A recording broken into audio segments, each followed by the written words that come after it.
कैसे होता है ये समझो। प्रेरण भट्टी में भंवर धाराओं का इस्तेमाल कैसे होता है ये समझो। ठीक, अब प्रेरण भट्टी में भंवर धाराओं का इस्तेमाल इस तरह से होता है। भट्टी का काम है धातुओं को पिघलाना। अब ये जो प्रेरण भट्टी होती है, इंडक्शन फनल, इसमें यहाँ पर एक धातु का टुकड़ा रख देते हैं। ठीक, धातु का टुकड़ा रख देते हैं और भट्टी के अंदर तीव्र परिवर्ती चुंबकीय छेद उत्पन्न करते हैं जो तेजी से बदल रहा होता है। अब जैसे ये तेजी से बदलता हुआ चुंबकीय छेद यहाँ पर तुमने उत्पन्न किया, तो इससे पहले टुकड़ा क्या होगा, लाल तप्त होकर क्या होगा, इसको बोलते हैं रेड हीटेड होना, है ना बेटा। तो ये पहले रेड हीटेड होगा, बिल्कुल लाल लाल गर्म हो जाएगा बिल्कुल। और अधिक समय तक ये जब बनता रहेगा तो इससे भी ये धातु धीरे धीरे करके क्या होगी, पिघलने शुरू होगी। और भट्टी का काम है धातुओं को क्या करना, तो इस तरह से प्रेरण भट्टी में, है ना, इंडक्शन फनल बोलते हैं इसको। इंडक्शन फनल में किसी भी मेटल को मेल्ट करने में, पिघलाने में हम किसका इस्तेमाल करते हैं, ईडी करंट अर्थात भंवर धाराओं का प्रयोग किया जाता है। एग्री हो गए, कोई दिक्कत है? ठीक, समझ में आ गया। तो ये दो इस्तेमाल थे किसके बेटा, भंवर धारा। अब यहाँ से भंवर धारा वाला पोर्शन खत्म होता है। अब यहाँ से स्टार्ट होगा प्रत्यावर्ती धारा। जो हमारा सिलेबस है यूपी बोर्ड का इस समय वो इतना ही है।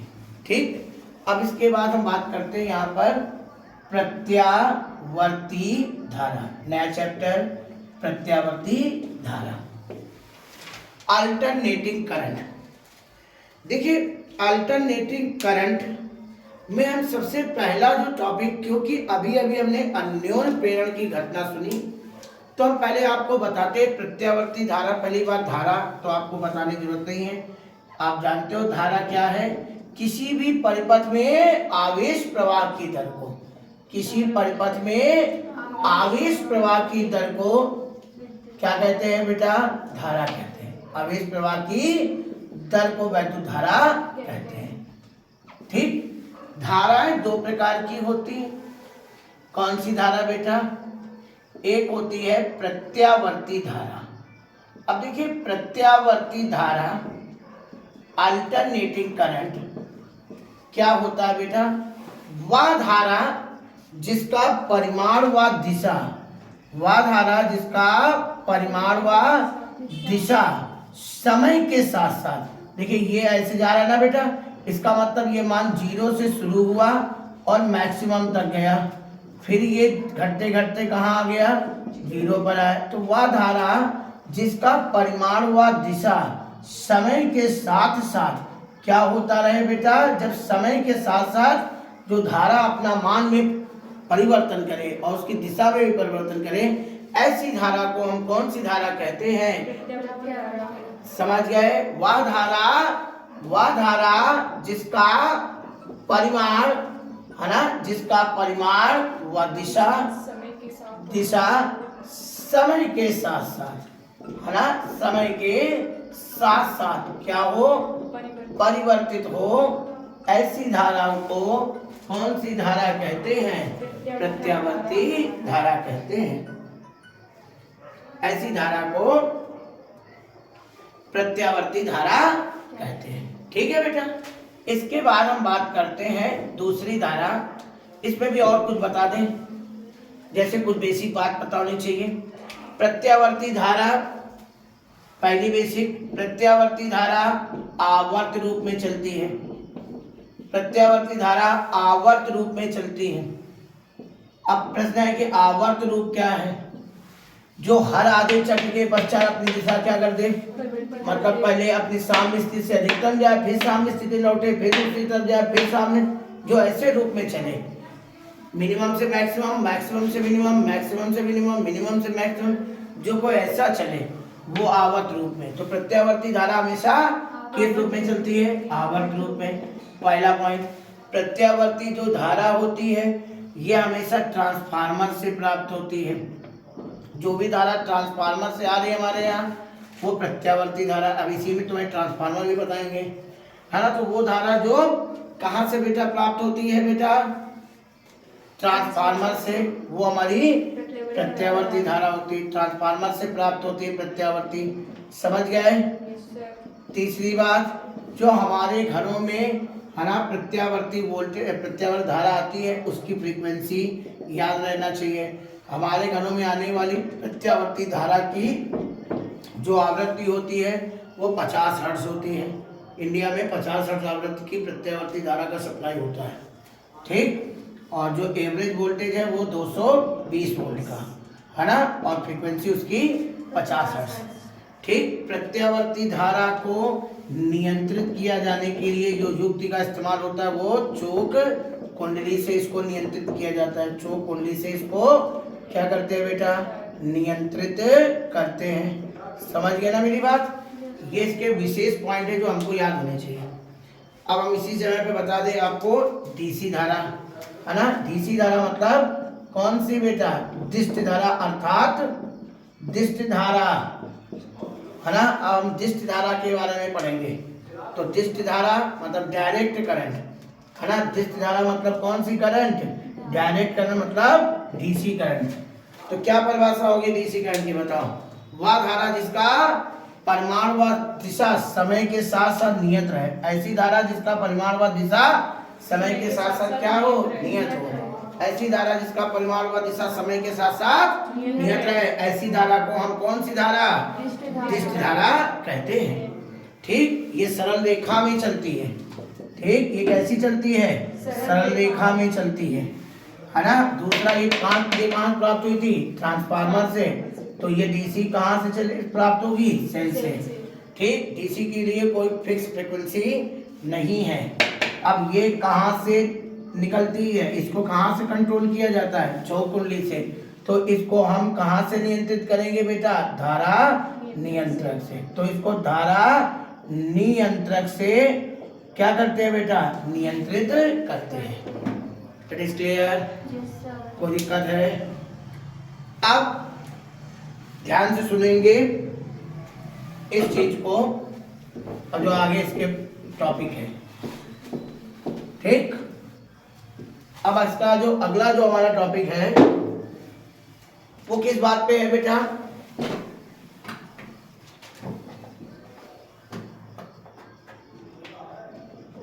धारावाही लूप को, या लूप को ऐसे लिख लो, किसी लूप को चुंबकीय क्षेत्र में, धारावाही नहीं बेटा, किसी लूप को चुंबकीय क्षेत्र में, और कैसा चुंबकीय क्षेत्र? एक समान चुंबकीय क्षेत्र में है ना बेटा, घुमाने में प्रेरित विद्युत वाहक बल,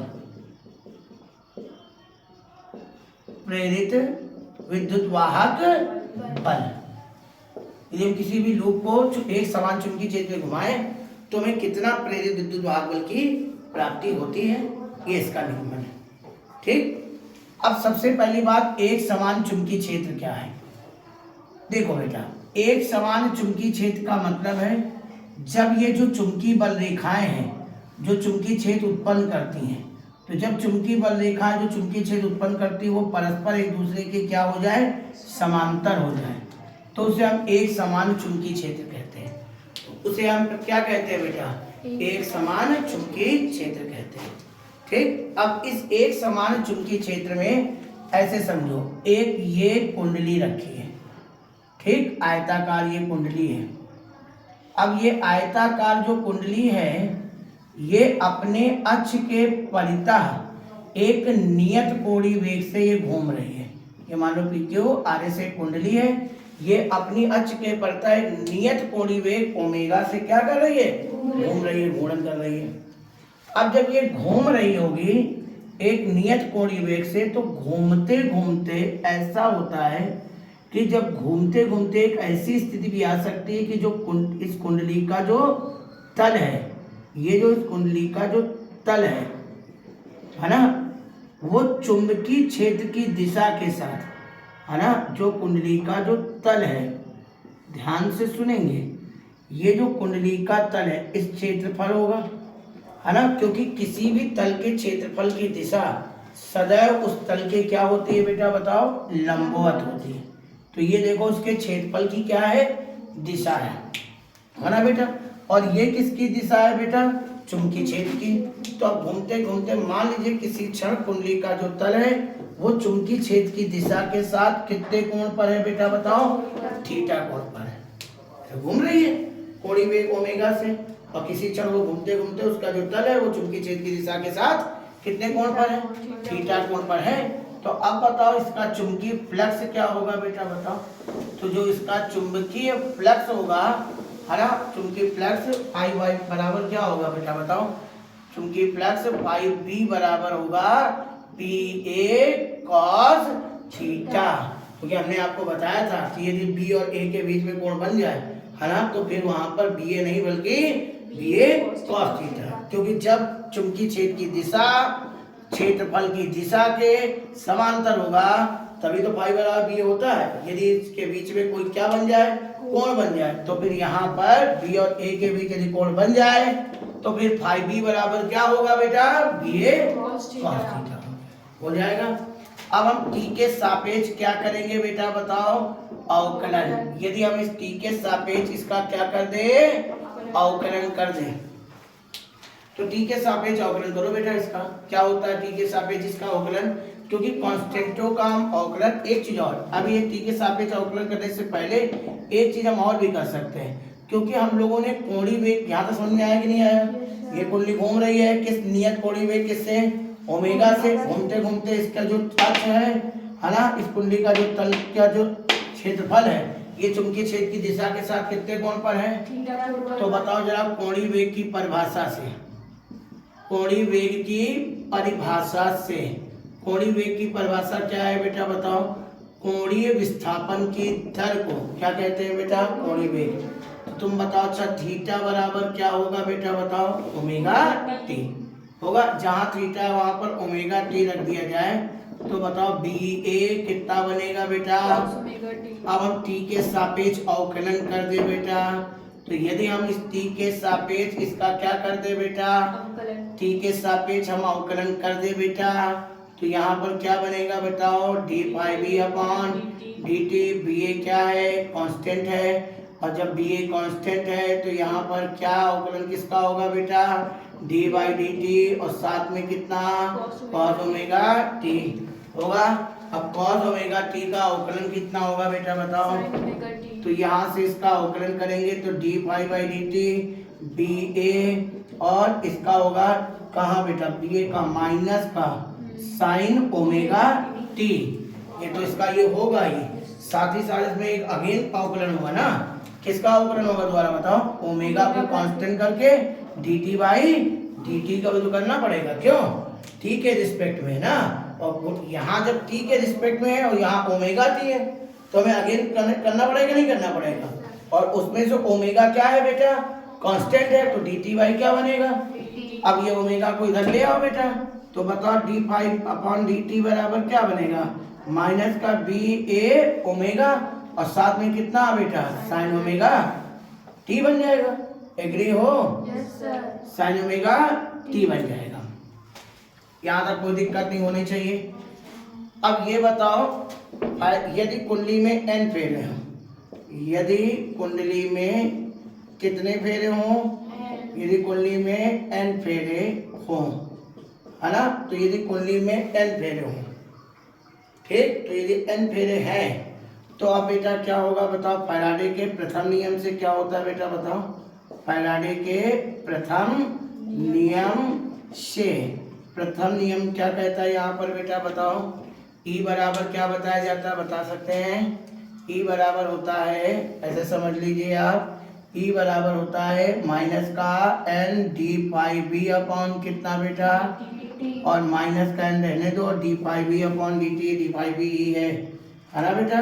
तो कितना निकल के आया पर बेटा आपका, माइनस का बी ए ओमेगा, साथ में कितना, तो बताओ E बराबर माइनस माइनस क्या होगा, प्लस का एन बी ए ओमेगा, साथ में कितना साइन ओमेगा टी। ठीक, अब बताओ इस पूरे में ट्रिग्नोमेट्री कौन सी आया है, साइन ओमेगा टी। अब हम इस ट्रिग्नोमेट्री का मैक्सिमम वैल्यू ले लें, और साइन का मैक्सिमम वैल्यू कितनी होती है बेटा 1। तो फिर ये ई क्यों रहेगा, फिर ये ई मैक्स हो जाएगा। क्यों, लेकिन इस चैप्टर में मैक्स की जगह हम किस शब्द का इस्तेमाल करते हैं बेटा, नॉट का। तो यहाँ पर अतः क्या बन के तैयार होगा बेटा, ई नॉट बराबर एन बी ए ओमेगा, और साइन ओमेगा टी की जगह कितना 1 हो गया। होगा कि नहीं होगा, इसका मतलब क्या हुआ बेटा बताओ, एन बी ए ओमेगा की जगह हम क्या लिख सकते हैं बताओ, क्योंकि ये तो साइन ओमेगा टी का मान 1 लिया तो ई की जगह ई नॉट आ गया। तो फार्मूला बन गया ई नॉट बराबर कितना। अब यदि हम इसको वापस ये यहाँ रखना चाहें तो क्या सूत्र बनेगा बेटा बताओ, ई बराबर ई नॉट और साइन ओमेगा, ये आ गया क्या, घुमाने में प्रेरित वाहक विद्युत वाहक बल। क्लियर हो गया।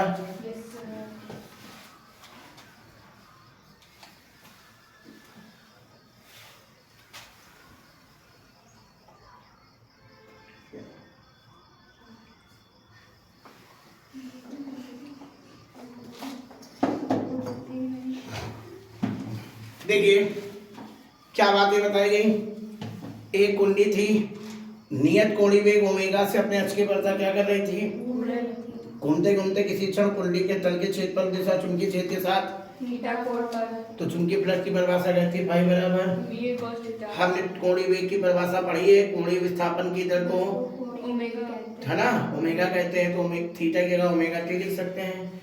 टी के सापेक्ष क्या कर सकते हैं, अवकलन, कॉस ओमेगा टी का अवकलन क्या होगा, और साथ में ओमेगा डी टी दोबारा होगा, तो D T by D T का मान 1 हो जाएगा, ओमेगा इधर आ जाएगा, D phi V upon D T बराबर माइनस का वी ए ओमेगा। अब हमने यदि कुंडली में कितने फेरे हों तो फैराडे का नियम के अनुसार ई बराबर माइनस का N D phi V upon कितना होता है, और D phi V upon D T का मान हमने कितना निकाला, माइनस का B A sine omega T, तो माइनस माइनस क्या होगा प्लस, ई बराबर क्या होगा एन बी ए ओमेगा, और साथ में कितना होगा। अब साइन ओमेगा टी का अधिकतम मान कितना होता है 1, तो फिर ई नहीं होगा, वहाँ ई मैक्स होना चाहिए। इस चैप्टर में हम क्या करते हैं बेटा बताओ, ई मैक्स की जगह नॉट लेते हैं। मैक्स की जगह हम कौन सा चीज इस्तेमाल करते हैं, नॉट का इस्तेमाल करते हैं ना। तो फिर हमने यहाँ क्या लिख दिया बेटा बताओ, ई नॉट बराबर एन बी बना, ई नॉट इसके लिख दिया, तो ई बराबर क्या, ई नॉट साइन ओमेगा टी। ठीक है बेटा। अब तुम बताओ क्या ये कुंडली में जो प्रेरित विद्युत वाहक बल बना है तो कहीं खर्च हो रहा है क्या, कहीं खर्च हो रहा है।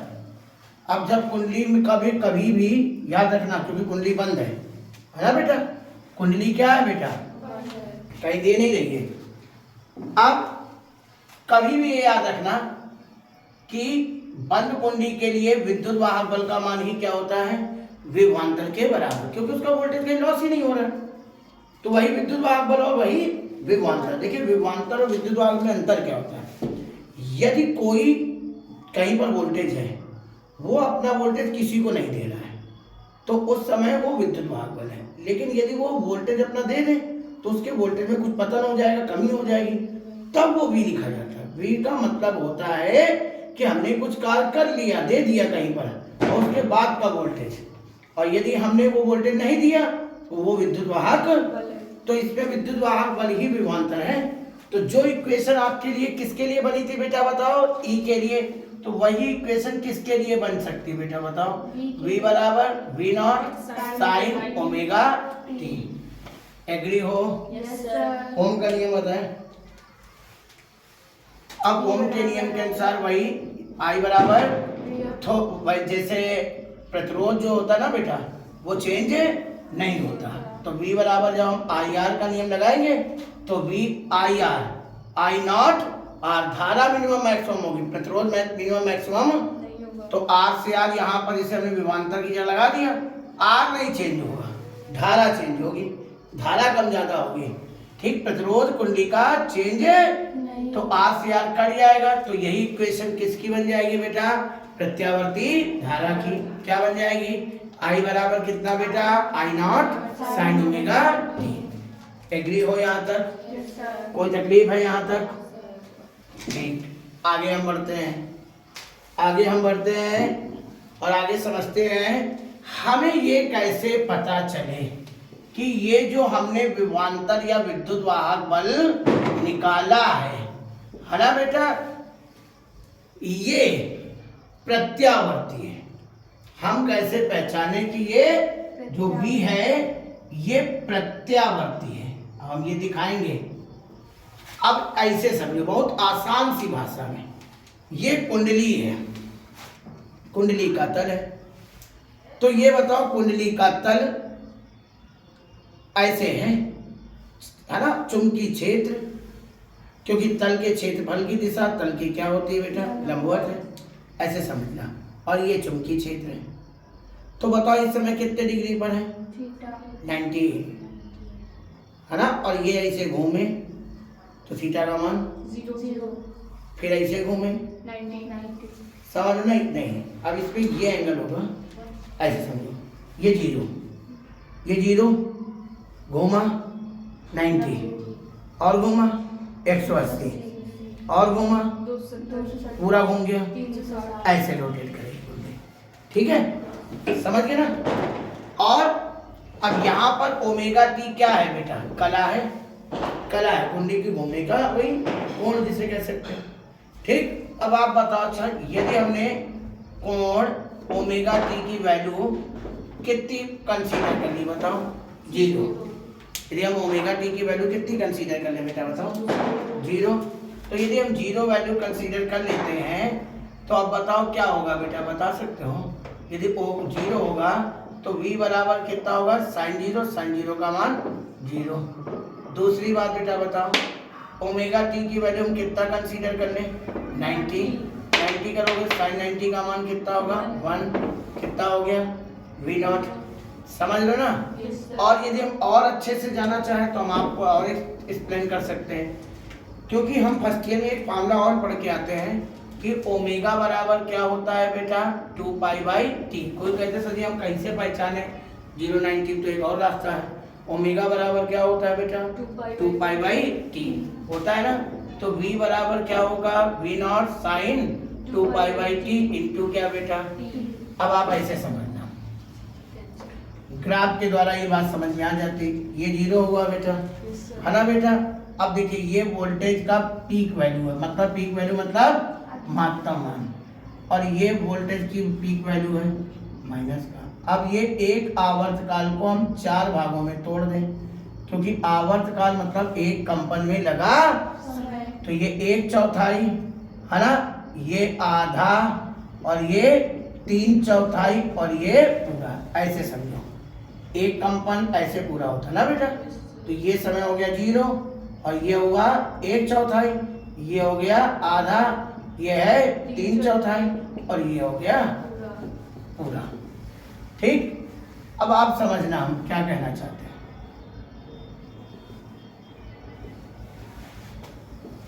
अब हम ये इसमें यदि हम 2 से गुणा और 2 से क्या कर दें, इसमें 4 का गुणा और 4 से क्या कर दें, भाग कर दें, तो एक अच्छे से सीरियल में आ गया। देखो t/4, 2t/4, 3t/4, 4t/4 लिखा वही है, लेकिन एक सीरियल ग्राफ एक सीरियल के रूप में दिखने लगा, ठीक। अब आप समझना, ध्यान दीजिएगा और अच्छे से समझना। अब बच्चों ये समझो, यदि हम इस ग्राफ को ड्रा करें तो हमें 2 चीजें देखें, एक तरफ समय और एक तरफ वोल्टेज।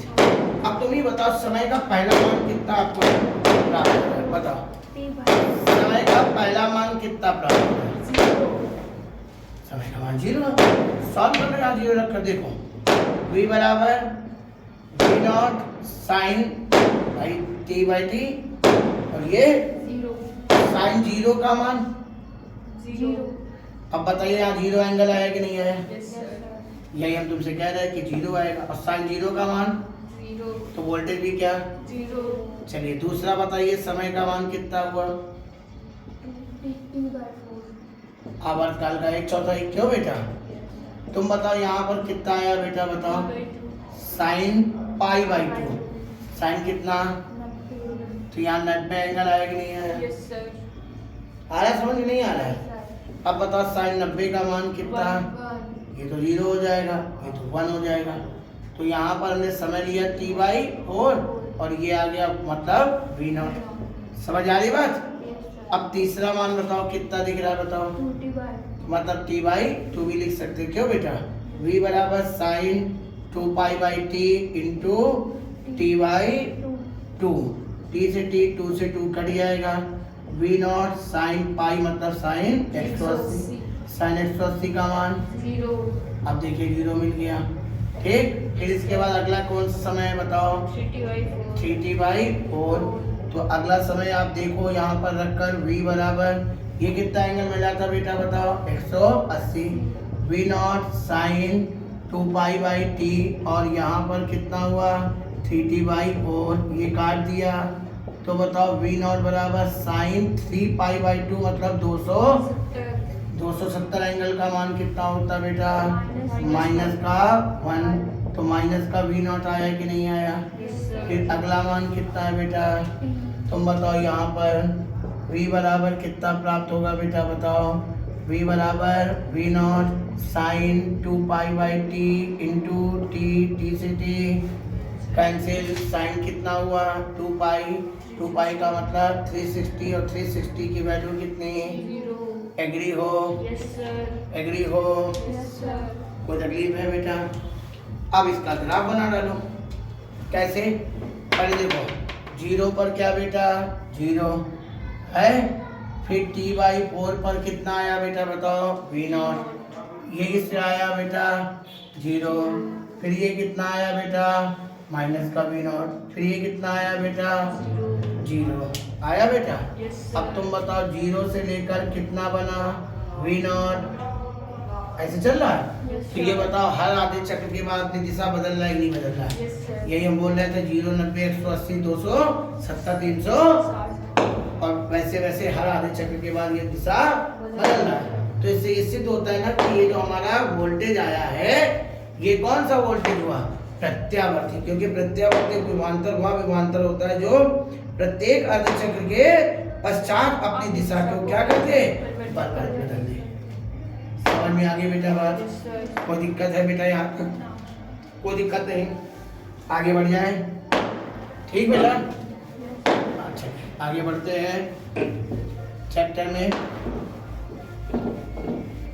देखिए अब हम बात करते हैं इसकी कुछ डिफिनीशंस की, है ना। जैसे हम बात करेंगे प्रत्यावर्ती धारा साइकिल। क्या होता है प्रत्यावर्ती धारा साइकिल। ठीक बेटा? अब ऐसे समझो ये जो हमारी प्रत्यावर्ती धारा है ये अपने मिनिमम मान से शुरुआत करे, है ना, अपने न्यूनतम वैल्यू मतलब 0 से, और एक दिशा में वो अपना अधिकतम मान प्राप्त कर ले। क्यों बेटा? बढ़ रही बढ़ रही बढ़ रही बढ़ रही बढ़ रही और मैक्सिमम, और फिर वहां से घटते घटते घटते घटते क्या आ जाए 0 आ जाए। आ गई। और फिर दूसरी दिशा में बढ़ती गई बढ़ती गई बढ़ती गई एक पीक वैल्यू प्राप्त किया और फिर वापस 0। ये चीज जो बन के तैयार हुआ यही प्रत्यावर्ती धारा साइकिल है। ठीक, इसको बोलते हैं क्या है, कैसे बोलेंगे? प्रत्यावर्ती धारा द्वारा अपने न्यूनतम मान से एक दिशा में अधिकतम मान प्राप्त करना, न्यूनतम मान से एक दिशा में अधिकतम मान प्राप्त करना, फिर न्यूनतम मान पर आना, फिर दूसरी दिशा में क्या अधिकतम मान प्राप्त करके कहाँ न्यूनतम मान पर आना। इसे ही हम प्रत्यावर्ती धारा क्या कहते हैं? क्या बोला हमने बताओ? प्रत्यावर्ती धारा द्वारा अपने न्यूनतम मान से एक दिशा में अधिकतम मान प्राप्त करके पुनः न्यूनतम मान पे आना और दूसरी दिशा में अधिकतम मान प्राप्त करके पुनः कहाँ न्यूनतम मान पर आना ही प्रत्यावर्ती धारा साइकिल कहलाती है। क्या एग्री हो? yes sir कोई दिक्कत है? no sir अब बात करते हैं प्रत्यावर्ती धारा आयाम। प्रत्यावर्ती धारा आयाम क्या होता है? प्रत्यावर्ती धारा आयाम सुनो। प्रत्यावर्ती धारा आयाम क्या होता है सुनिएगा।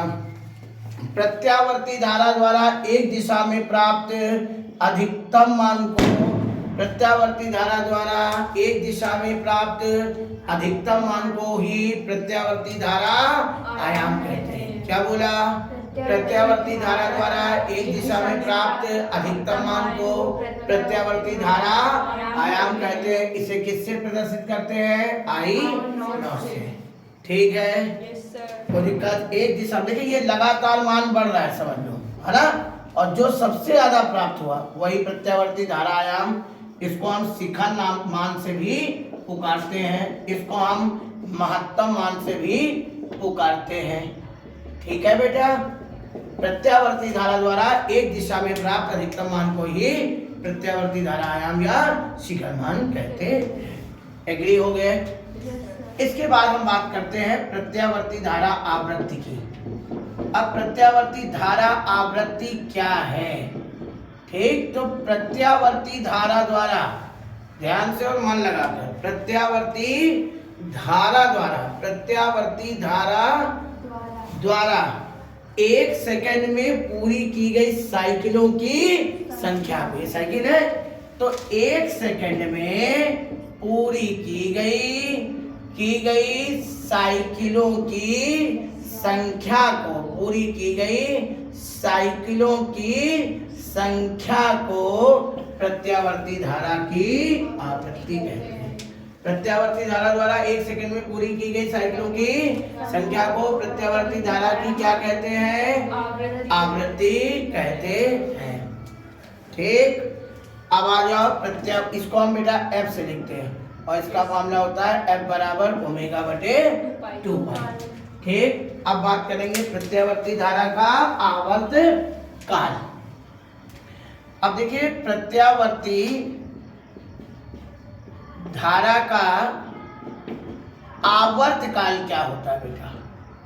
ठीक है बेटा, तो प्रत्यावर्ती धारा द्वारा एक साइकिल को पूरा करने में लगा समय, एक साइकिल को पूरा करने में, है ना, पूरा करने में लगा समय, है ना, लगा समय ही क्या कहलाता बेटा? प्रत्यावर्ती धारा का आवर्त काल कहलाता है। और इसको हम कैपिटल T से लिखते हैं और T बराबर क्या होगा? 1/F, तो इसका मतलब उल्टा हो जाएगा 2 पाई बाई ओमेगा। एग्री हो? कोई दिक्कत है?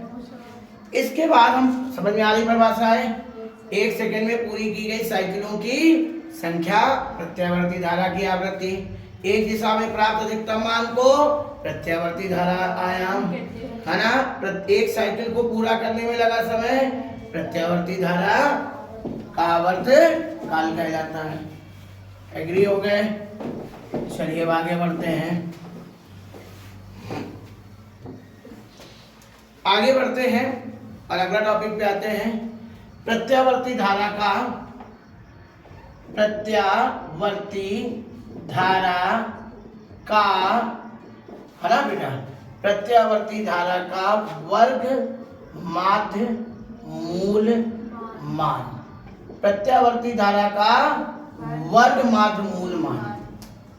क्या होता है प्रत्यावर्ती धारा का वर्ग माध्य मूल मान बेटा? जो हमारी प्रत्यावर्ती धाराएं होती हैं, है ना बेटा, वो थोड़े थोड़े समय में अपनी दिशा और मान को क्या करती रहती है? बहुत तेजी से चेंजिंग होता है ना, बहुत तेजी से प्रत्यावर्ती धारा। अब जब इतनी तेजी से बदलता है कहीं पर मान, तो हम इसको समांतर माध्य से नहीं निकाल सकते, क्योंकि कोई 2 वैल्यू हो, 3 वैल्यू हो तो हम पदों का योग बटे पदों की क्या लगा दें। लेकिन जहां पर मान बहुत तेजी से चेंजिंग हो रहा हो, तो वहां पर औसत निकालने के लिए हम लोग क्या करते हैं बेटा? माध्य निकालते हैं। तो प्रत्यावर्ती धारा का वर्ग माध्य मूल मान बताया गया है क्या? प्रत्यावर्ती धारा के वर्ग। अब बहुत सारी प्रत्यावर्ती धारा है, मतलब धाराएं लगातार अपना मान बदल रही हैं। क्यों बेटा? अब ऐसा चल रहा है तो इसका मतलब समझते हो? इसका मतलब इसके बीच में कई सारी धाराएं आ गई, कई सारी धाराएं हैं जो अपना मान क्या कर रही हैं? बदल रही हैं। तो प्रत्यावर्ती धारा के वर्ग, हम धारा वही वर्ग करें, के माध्य, माध्य का मतलब क्या? औसत, औसत मतलब पदों का योग बटे पदों की, के वर्गमूल को प्रत्यावर्ती धारा के माध्य, पहली प्रत्यावर्ती धारा के वर्ग के माध्य के वर्गमूल को ही प्रत्यावर्ती धारा का वर्ग माध्य मूल मान, है ना, प्रत्यावर्ती धारा का वर्ग माध्य मूल मान, प्रत्यावर्ती धारा का वर्ग माध्य मूल मान कहते हैं। इसको हम किससे प्रदर्शित करते हैं? IRMS से प्रदर्शित करते हैं। इसे हम आभासी धारा के नाम से भी जानते हैं। R का मतलब रूट, M का मतलब मीन, S का मतलब क्या? स्क्वायर, है ना। पहले हमने स्क्वायर किया, फिर मीन निकाला, फिर रूट किया, है ना। इसे ही प्रत्यावर्ती धारा का वर्ग माध्य मूल मान कहते हैं। इसका दूसरा नाम कौन सी धारा? आभासी धारा भी इसको हम पहचानते हैं। एग्री हो? Yes sir.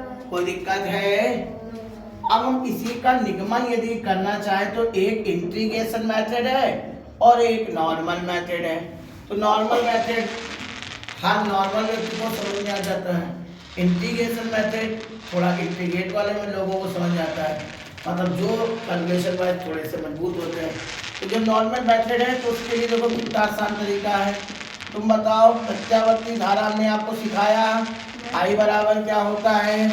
I not sine omega T होता है। अब हम पहले ये प्रत्यावर्ती धारा की इक्वेशन है। अब हमने पहले दोनों पक्षों का क्या किया? वर्ग किया। अब हमने जैसे दोनों पक्षों का वर्ग किया, I square I not square sine square omega T, हो गया दोनों बच्चों का वर्ग। अब वर्ग के बाद कौन सी चीज की बारी आती? माध्य। अब हम आपको बताएं साइन स्क्वायर ओमेगा टी का औसत मान, मतलब माध्य मान जो होता है, औसत मान बोलो चाहे माध्य मान बोलो, है ना, ये हमेशा कितना होता है? 1/2। अब 1/2 होता है। अतः अब बताओ क्या बनेगा बेटा, बताओ, आई स्क्वायर आई नॉट और ये 1/2, ठीक। अब आप सोच रहे हो कि 1/2 सर जी कैसे होगा, नहीं समझ में आया। अब ऐसा है कि जो कला है उसकी किसके किसके बीच बदलती है, बताओ। अभी हमने मिनिमम मान और मैक्सिमम मान निकाला, तो 0 से लेकर 1 ही के बीच तो बदलती है। Yes sir. अरे भाई, -1 का मतलब ये थोड़ी ना होता है कि -1 होगा। -1 का मतलब यहाँ होता है दूसरी तरफ दिशा उलट जानी। भाई +1 आया तो याद करो, +1 आया तो हमने ऊपर बनाया, माइनस आया तो दिशा का मतलब है ना। तो जो कला है वो, ये जो वैल्यू है वो 0 से लेकर कितने के बीच बदलती है? 90। 0 से 90, फिर 90 0, फिर 0 से 90, वही 360 बोल दिया जाता है। तो जो कला है वो, यदि हम ये ओमेगा टी या कला है 0 से लेकर 90 तक बदले, है ना बेटा। तो अब बता, एक बार साइन स्क्वायर 0, एक बार साइन स्क्वायर 90, और उसका औसत पदों का योग बटे पदों की 1 बटे कितना हुआ?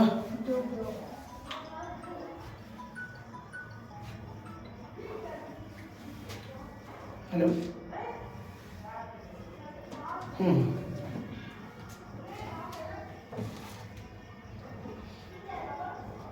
ओके बेटा। Yes sir. तो अब बताओ इसका औसत मान कितना आ गया बेटा, बताओ। समझ गया ना बेटा, 1/2। अब तुमने वर्ग भी कर दिया। अब तुमने क्योंकि यहाँ पर क्या लिया है? माध्य, तो माध्य दिखाओगे तो बाहर से दिखा दोगे। भाई माध्य लिया है तो उसको क्या दिखाओगे? जैसे मिनिमम लेते हो तो मिन लिखते हो, मैक्सिमम लेते हो तो मैक्स लिखते हो, तो माध्य लिया है तो क्या दिखा दोगे? अब सुनो, अब इसमें वर्ग भी हो गया माध्य भी हो गया। अब दोनों पक्षों का वर्गमूल कर दें। तो यदि हम दोनों पक्षों का क्या करेंगे? वर्गमूल करेंगे। आई नॉट स्क्वायर का under root, I not square by 2 का अंडर रूट। इसको हम क्या लिख सकते हैं बताओ? IRMS। इसमें से आई नॉट बाहर आ सकता है, ये तो नहीं कर सकते, तो इसका औसत दिया गया, क्यों? तो ये निकल के आया, क्या बन के आया बेटा बताओ? IRMS अब बराबर क्या बेटा? I not. और सेम चीज जहां धारा है ना, वहां पर हम क्या शब्द लिखते हैं बताओ? विभवांतर। तो क्या परिभाषा बनेगी? और जहां आई है वहां पर भी कर दें, तो सेम बनाते चले जाओ। आई की जगह किसका? V का, तो जो फार्मूला बन के तैयार होगा वो क्या बनेगा बेटा? VRMS बराबर V not by that's it. इतनी बात समझ में आई? Yes, sir.